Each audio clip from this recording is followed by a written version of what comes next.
Depuis 2008, le regard des Français sur l'épargne a quelque peu évolué. Ils recherchent désormais un sens nouveau à donner à leur placement et sont de plus en plus à se diriger vers des circuits d'épargne alliant éthique et transparence. Dans une optique de sensibilisation, la Caraque, première mutuelle d'épargne, et son partenaire Solidarité Nouvelle face au chômage initient une tournée dans toute la France intitulée « Finances solidaires et emploi ». Le coup d'envoi de la tournée a été donné mercredi 7 novembre à Lille. Nous avons choisi d'initier cette tournée pour une raison très simple. Aujourd'hui, l'emploi est au cœur des préoccupations des Français et nous avons voulu montrer que des initiatives liées à la finance solidaire pouvaient créer des emplois ou en sauvegarder. L'épargne solidaire, en fait, sert à financer aujourd'hui des projets qui sont, on va dire, à forte utilité sociale. L'idée, c'est de créer des circuits courts de financement locaux entre des financeurs et des porteurs de projets. Réduire ce parcours en fait, de financement permet aujourd'hui à des initiatives locales d'émerger sur des secteurs qui sont un petit peu délaissés, on va dire, par la finance traditionnelle. Aider donc des projets à forte utilité sociale à voir le jour, c'est ainsi le cas de l'association Solidarité Nouvelle face au chômage, qui a pu se développer sur tout le territoire national grâce à l'épargne solidaire. L'association Solidarité Nouvelle face au chômage est uniquement financée par des dons privés. Et l'épargne solidaire représente 13% de notre budget. Cette épargne solidaire est utilisée uniquement pour financer des emplois. Aujourd'hui, notre association est une association qui est un réseau dont les bénévoles accompagnent dans leur recherche des demandeurs d'emploi.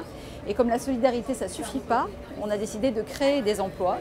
Donc on crée des emplois pour certaines personnes qu'on accompagne et l'épargne solidaire nous sert à financer des salaires mensuellement de certaines personnes qu'on accompagne. On a pu créer l'an dernier 130 emplois. L'épargne solidaire fait de plus en plus d'émules chaque année, alors pourquoi certains Français délaissent-ils la finance classique au profit de la finance solidaire? Réponse. Pourquoi ça se développe? Je dirais aujourd'hui, c'est un peu le mauvais exemple des banques, des groupes bancaires, qui font qu'on a des épargnants un petit peu déçus par tout ce qui se passe, par un peu la publicité, un peu les placements, les hedge funds, enfin un certain nombre de dysfonctionnements, je dirais, au niveau, qui font que on revient peut-être un petit peu sur de l'épargne de proximité.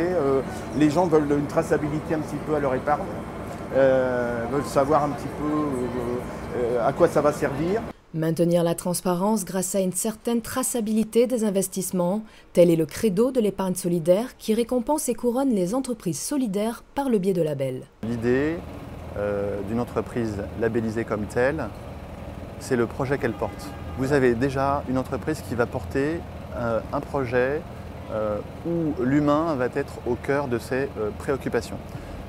Vous avez une entreprise qui n'a pas de capital social. Donc une entreprise qui est constituée de personnes, que ce soit une mutuelle, que ce soit une association, tout ça, ça reste des entreprises. Ensuite, vous avez les valeurs ou une espèce de charte, on va dire, éthique à laquelle une entreprise peut répondre. Ça va être le cas notamment au travers de la rémunération de ses dirigeants.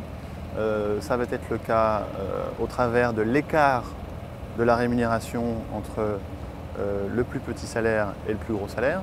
Alors finalement, quels bénéfices les épargnants retirent-ils à s'orienter vers la finance solidaire? C'est allier performance et solidarité. La traçabilité, de la proximité.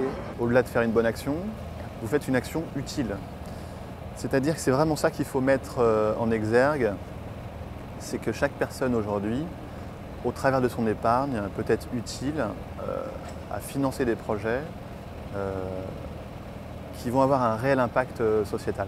Continuant son chemin vers 3 nouvelles destinations, la tournée Finances solidaires et emploi fera escale à Rennes, Bordeaux puis Toulouse, de quoi laisser aux futurs épargnants et aux déjà adeptes la possibilité de renforcer aux 4 coins de l'Hexagone leurs connaissances sur l'épargne solidaire.